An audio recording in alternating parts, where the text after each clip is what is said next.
I'm back with another video. I want to start this one by saying that sometimes I referenced in this video that a scholar that I cite a lot, that I reference a lot, a source on this channel is the Knight of England, Sir John Woodruff, who was once a scholar, who was a justice of the High Court of India, and a scholar at the same time of some of the adepts that were available to him to know in India, like hermits, ascetics, gurus, sages, and there were actually some prohibitions around the sharing of insight at that time, that were part of the realities that can attend learning in like self culture, that is like spirituality. Um, they were understood to have, there were actually safeguards and safekeeping of insights, because I would say maybe they had thought, I'm reasoning that insight is valuable, but it can also be used to a different, it can be employed to a different objective. So it could actually, some of offering insight could actually go towards hurting a person or hurting people, such as like a lot, actually that's a lot of what we have in modern Western feudalism. I think to this day is that, so you have people who might have had insight into how to fashion shelter, such as an apartment building, and then by them doing that, they now have leverage for years and decades. A lot of these apartment buildings are decades old. You would imagine people have been paying rent so long that whatever value had been offered or expended to create these structures had been spent or recouped or compensated by this point. This many people paying this much rent. But what's more so significant, and maybe what had been paid for with the first purchase, the first investment, had been the standpoint to leverage that, the understanding it would take to fashion that structure, that dwelling, that domicile, um, the effort, but then to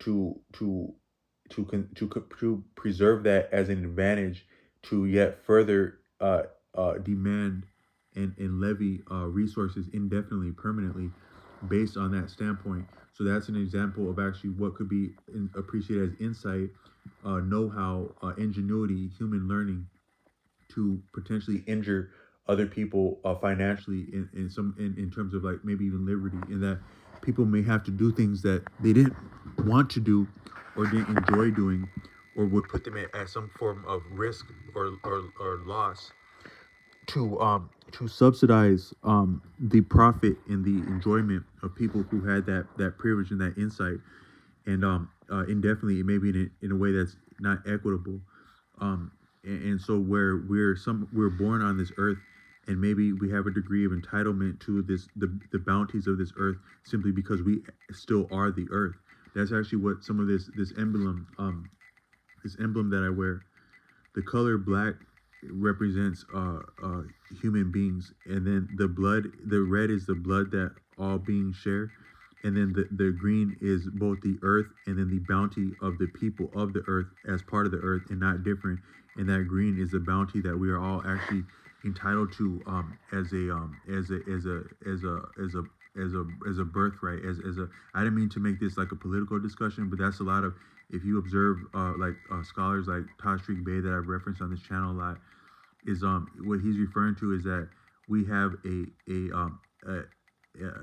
implicit endemic, I think that's the word, endemic, uh, uh, in, entitlement or prerogative to both benefit from, enjoy, and experience the bounties and the blessings that are the earth, that are us, and that's our birthright. And actually, if you were to ever have a contention that got to the point of some type of a venue to be appreciated publicly in some form of venue, like an authorized venue from the traditional standpoint, that these seats of justice are based predicated upon, is that you you your interests as a person are stem from, are supported by, and also impact the interests of a broader community. And that is a standpoint of a broader community having insight into your doings, and also to have potentially protection of you. And so what's very important, if you are in a contention of any kind, is your standing. So a lot of times you'll notice like when people are arguing and it's getting to the point, it's getting heated, but it's also looking like there could be real consequences on the table. People will start to talk more and more proper, more and more educated, more and more erudite, more and more emotional. And what they're more so doing is they're demonstrating to themselves, but they're trying to put forward the perception of having a certain standing. Is that I have done this and I have not done that, therefore I have this standing to stand my ground and potentially have my interests met and sustained, to potentially the detriment or the loss of another person who would contend with me, because what they have said or did does not entitle them to the same standing as me. Therefore, my interests prevail in this exchange. Is what's being said.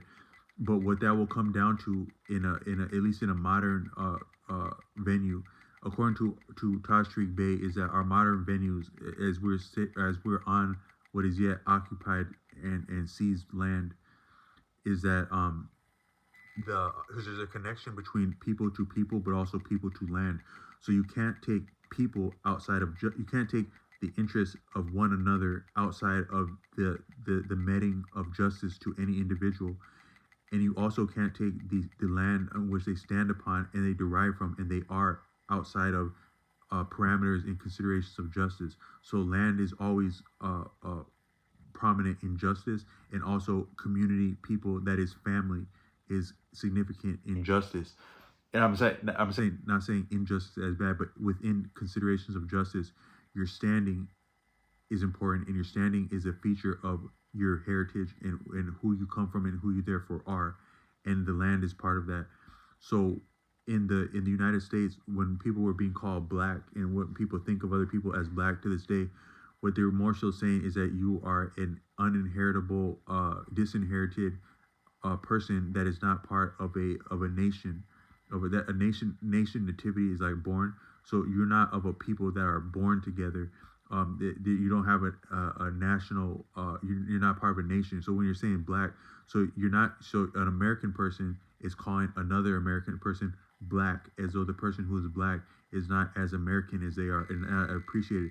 So therefore, you must be not having standing in any contention, because you're not part of a family. It's being appreciated when you're being called that. So you are you're not part of a human family, because black is not a human family. So you wouldn't have the protection of a human family. So you can be your rights can be dismissed or overridden or neglected or abused from that standpoint. So that's what's being suggested when a person's called black.